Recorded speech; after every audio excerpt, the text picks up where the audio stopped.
माननीय राजेंद्र जी भाई साहब, आप पूर्व में हवामहल मंडल के 3 बार अध्यक्ष थे, अभी मंडल प्रभारी हैं। आप हमें हमारी कार्य पद्धति एवं संगठन संरचना में हमारी भूमिका पर हमारा मार्गदर्शन करेंगे। मैं भाई साहब से आग्रह करूंगा, हम सबको जय श्री राम। भारत माता की जय। भारत माता की जय। बीजेपी जिंदाबाद जिंदाबाद जिंदाबाद। बीजेपी जिंदाबाद जिंदाबाद जिंदाबाद। भारतीय जनता पार्टी भारतीय जनता पार्टी आरतीपुरा मंडल के प्रशिक्षण शिविर के इस कार्यक्रम में हमारे मंडल अध्यक्ष जी, हमारे माताराम जिला उपाध्यक्ष जी, भंवरी कंवर जी, जो इस कार्यक्रम की अध्यक्षता कर रही हैं, और यहाँ विराजमान सभी कार्यकर्ता भाइयों और बहनों। जो विषय है हमारी कार्य पद्धति, यानी कि भारतीय जनता पार्टी की कार्य पद्धति और संगठन संरचना में हमारी भूमिका, हम कार्यकर्ताओं की भूमिका, और ये हम जो पार्टी का काम करते आ रहे हैं वो सब उस कार्य पद्धति के अंतर्गत ही आता है। भारतीय जनता पार्टी की स्थापना 6 अप्रैल सन 1980 को हुई थी और भारतीय जनता पार्टी के प्रथम अध्यक्ष माननीय अटल बिहारी वाजपेयी जी निर्वाचित हुए। इससे पहले हमारी पार्टी का नाम भारतीय जनसंघ था, जो 21 अक्टूबर 1951 को भारतीय जनसंघ की स्थापना हुई थी। और ये पार्टी का जो इतिहास है ये सब कार्यकर्ताओं को पता भी है और होना चाहिए। अब भारतीय जनसंघ की आवश्यकता क्यों पड़ी?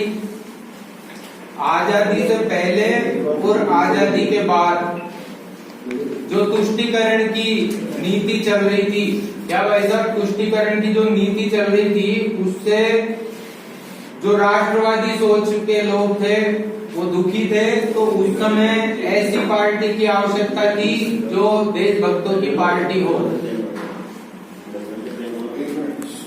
थोड़ी बातें तो ऐसी पार्टी जो राष्ट्रवादी विचारधारा वाले लोगों की पार्टी हो, इसलिए हमें ऐसी पार्टी की आवश्यकता पड़ी। तो उस समय डॉक्टर श्यामा प्रसाद मुखर्जी ने भारतीय जनसंघ की स्थापना की। उसके बाद धीरे धीरे पार्टी का विकास होता रहा। आज भारतीय जनता पार्टी दुनिया की सबसे बड़ी राजनीतिक पार्टी है। भारतीय जनता पार्टी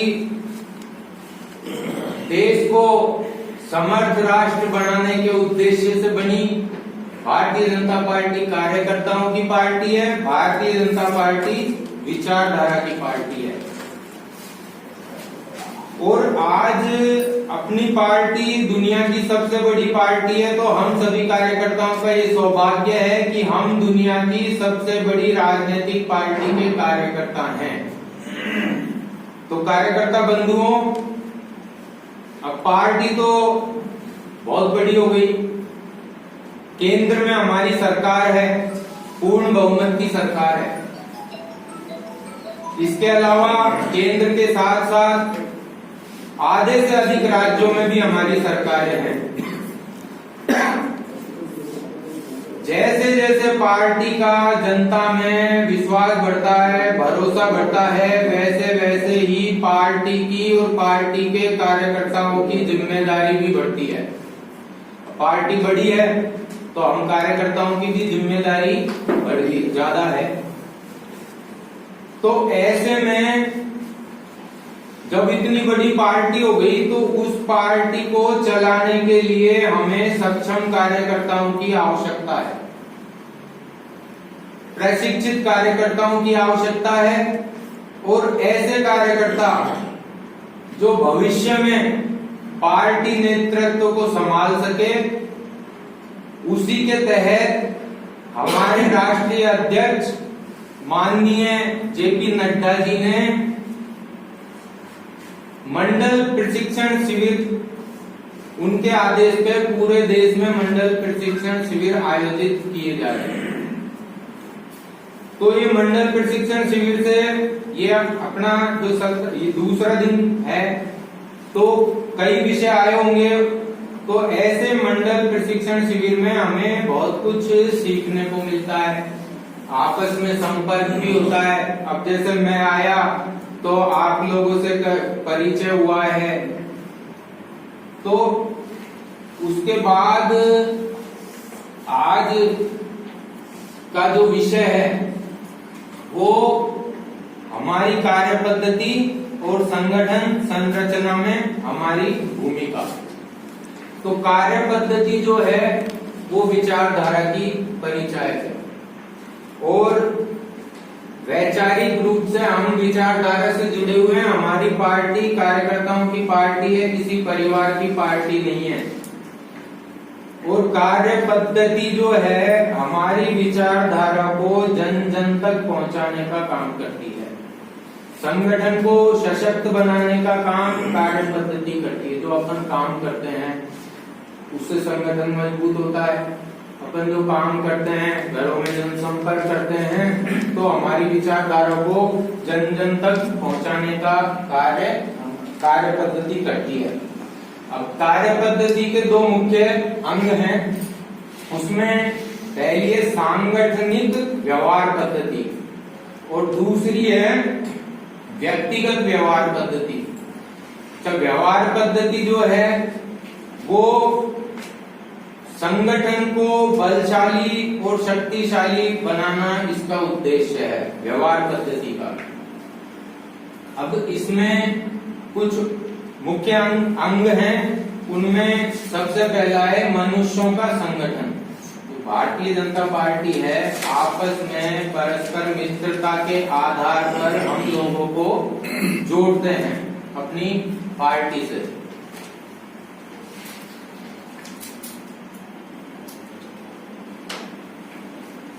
तो कैसे जोड़ते हैं? वो सब करते हैं ये कार्यकर्ता, जो मैं बता रहा हूं आपको, सब कार्यकर्ता ये काम करते हैं। सबसे पहले अपन क्या करते हैं?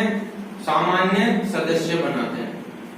अब तो मोबाइल से मिस कॉल देके सदस्य बनाते हैं। पहले एक पुस्तक आती थी 25, उसमें फॉर्म होते थे, 5 रुपए लगता था, और उसमें जो है सदस्य 5 रुपए का सदस्य सामान्य सदस्य बनता था। सक्रिय सदस्य के पहले भी 100 रुपए थे, अब भी 100 रुपए हैं। तो सदस्य, उसके जो रसीद होती थी उसके पीछे पंच निष्ठाएं लिखी होती थी, और पंच निष्ठाएं अपनी पार्टी का आधार है। पंच निष्ठाओं के आधार पे ही भारतीय जनता पार्टी का निर्माण हुआ। पंच निष्ठाओं में वो कुछ कार्यकर्ताओं को तो याद होगा, फिर भी मैं बताता हूं। पहली है राष्ट्रीयता, राष्ट्रवाद और राष्ट्रीय एकात्मता। दूसरी है लोकतंत्र में निष्ठा। तीसरी है पंथ निरपेक्षता, और चौथी है समता युक्त समाज और शोषण मुक्त समाज, और पांचवी है मूल्यों पर आधारित राजनीति। मूल्यों पर आधारित राजनीति ही हमारी पार्टी करती है। हमारी पार्टी जो कहती है वो करती है। वो पूरी दुनिया ने देखा है। जो हमारा मैनिफेस्टो था, जो घोषणा पत्र था, उसमें धारा 370 का जब से जनसंघ बनी थी तब से वादा किया था धारा 370 हटाने का। राम मंदिर भी हमारे घोषणा पत्र में था। तो जैसे ही पूर्ण बहुमत की सरकार आई, जबकि कहते थे कि धारा 370 तो कोई हटा ही नहीं सकता, हाथ लगाएगा तो शरीर जल जाएगा, खून की नदियां बह जाएंगी, ऐसी मतलब बहुत डरा रखा था। और तुष्टीकरण के कारण ये हट नहीं रही थी, लेकिन मोदी जी ने धारा 370 हटाई। 370 हटने के बाद कोई मच्छर भी नहीं मरा, जैसा डरा रखा था मच्छर भी नहीं मरा। आज कश्मीर विकास की तरफ अग्रसर हो रहा है। राम मंदिर 500 साल से जो एक समस्या चल रही थी, राम भक्त 4 लाख से ऊपर राम भक्त शहीद हुए, 100 से ज्यादा राम ये जन्मभूमि को मुक्त कराने के लिए 100 से ज्यादा युद्ध लड़े गए। लेकिन ये हमारे यशस्वी प्रधानमंत्री नरेंद्र मोदी जी की योग्यता है जो राम मंदिर की ढंग से आज निर्माण हो रहा है और राम मंदिर बन रहा है और इसमें भी कहीं कोई चींटी भी नहीं मरी। तो कार्यकर्ता बंधुओं, हमारी पार्टी जो कहती है वो करती है।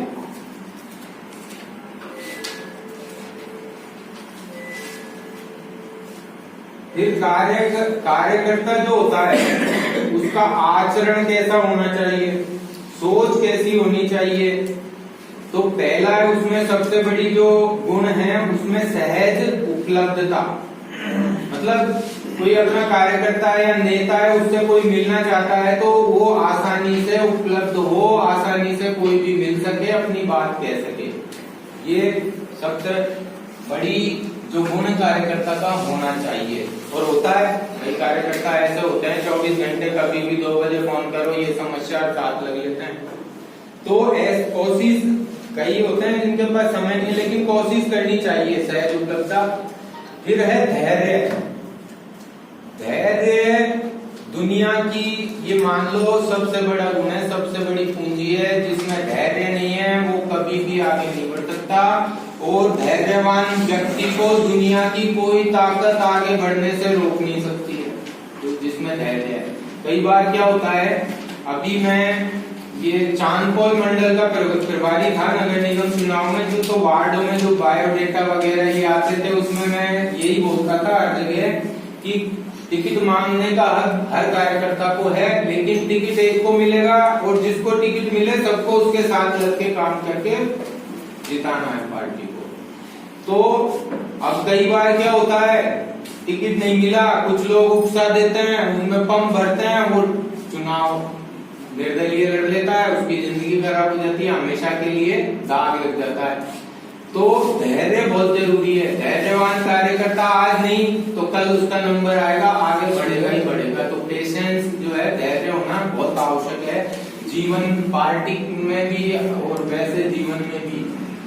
फिर सादगी, कार्यकर्ताओं में सादगी पूर्ण जीवन, बोलचाल में भी सादगी, रहन सहन में भी हर तरह से सादगी होगी। तो सादगी हर कोई पसंद करता है और जो चीज अपन पसंद करते हैं वो चीज अपने को करनी चाहिए। फिर निर्भीकता। अगर कार्यकर्ता निर्भीक नहीं है, निडर नहीं है, तो वो कुछ भी करने लायक कोई काम का नहीं है कार्यकर्ता। और कार्यकर्ता निर्भीक है क्योंकि सारी शक्तियां निर्भयता से आती है। अगर आप निर्भय हैं तो आपके पास ताकत आएगी। तो निर्भीकता एक बहुत बड़ा गुण है कार्यकर्ताओं में। फिर अनुशासित आचरण। अनुशासन के बिना न तो व्यक्ति आगे बढ़ सकता है, न कोई परिवार आगे बढ़ सकता है, न कोई प्रतिष्ठान आगे बढ़ सकता है, न कोई राजनीतिक पार्टी आगे बढ़ सकती है। तो इसलिए अनुशासित आचरण बहुत आवश्यक है। फिर विश्वसनीयता। कार्यकर्ताओं की जनता में, समाज में विश्वसनीयता होनी चाहिए। विश्वसनीयता कैसे होगी? कार्यकर्ता जो कहता है वो करता है तो विश्वसनीयता होगी। कार्यकर्ता ईमानदार है, कार्यकर्ता एकदम ट्रांसपेरेंट है तो विश्वसनीयता होगी। फिर उसके बाद संवेदनशीलता। संवेदनशीलता का मतलब कोई दुखी है या किसी के साथ कोई प्रॉब्लम है, संकट है, तो उस समय हम उसकी तरफ मदद का हाथ बढ़ाएं। तो ऐसी संवेदनशीलता कार्यकर्ता में होना आवश्यक है। वाक कुशलता मतलब बोलने में कुशलता, मतलब दक्ष होना चाहिए। अब ये गुण तो अपने आप विकसित हो जाता है कार्यकर्ता में, बोलते बोलते बातचीत करते करते अपने आप, क्योंकि सब बोलने वाले होते हैं जो राजनीतिक पार्टी में जो होते हैं ना, वो सब बोलने वाले होते हैं, कोई कम बोलता है कोई ज्यादा बोलता है, लेकिन बोलने की जो प्रशिक्षण है, बोलने की ट्रेनिंग है, निरंतर चलती रहती है। तो वाक पटुता कार्यकर्ताओं में बहुत आवश्यक है। उसके बाद समय की पाबंदी, समय की पाबंदी ये बहुत बड़ा गुण है। अब मान लो जैसे 11 बजे का सत्र, कोई भी कार्यक्रम है 11 बजे का, और वो कार्यक्रम 12:30 बजे शुरू हो रहा है, और जो कार्यकर्ता 11 बजे आ गया वो 12:30 बजे तक तो फालतू बैठा रहा। तो ऐसे मान लो 50 कार्यकर्ता हो जिनका 1 घंटा खराब हुआ, तो 50 कार्यकर्ताओं का मिला हो तो 50 घंटे खराब हुए, तो कितना नुकसान। और अगर समय की पाबंदी है तो सब कार्यकर्ताओं का समय भी बचेगा। समय की पाबंदी का मैं एक उदाहरण देना चाहता हूँ। माननीय भंवरलाल जी शर्मा, पंडित भंवरलाल जी शर्मा, जो भारतीय जनता पार्टी के प्रदेश अध्यक्ष भी थे और राजस्थान सरकार में स्वायत्त शासन मंत्री थे। उनकी मेरे पे भी बहुत कृपा थी, मेरे को भी कहीं भी साथ ले जाते थे। समय की पाबंदी का उनसे बड़ा कोई उदाहरण नहीं हो सकता।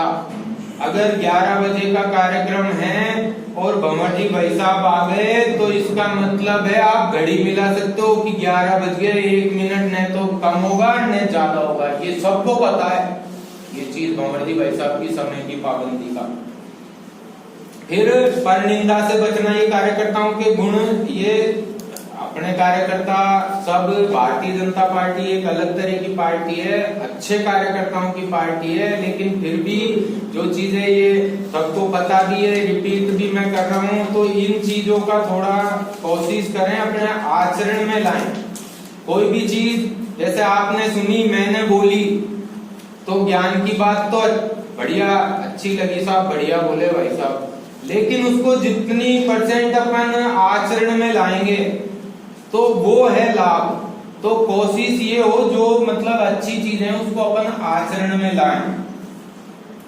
परनिंदा से बचना, दूसरे की बुराई, कुछ कार्यकर्ताओं में ये अवगुण होता है, मैं गुणों की बात कर रहा हूँ कि एक दूसरे की बुराई का कई बार कारण होता है कि ये मतलब कहीं मैं पीछे रह जाऊं, ये आगे बढ़ जाए, तो लेकिन अगर अपन परनिंदा करेंगे तो अपने को, खुद को भी कोई संकट से नहीं बचा सकता, ये भी ध्यान रखना। अगर अपन किसी की बुराई भलाई करेंगे तो अपने में भी संकट आएगा ही आएगा, ये तय है, ये मतलब इमोर्टल फैक्ट है।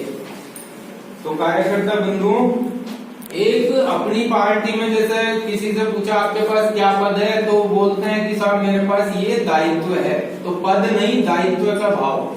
हमारे कार्यकर्ता एक जैसे पद मिलता है तो उसको जिम्मेदारी समझ के निभाते हैं, एक दायित्व समझ के निभाते हैं।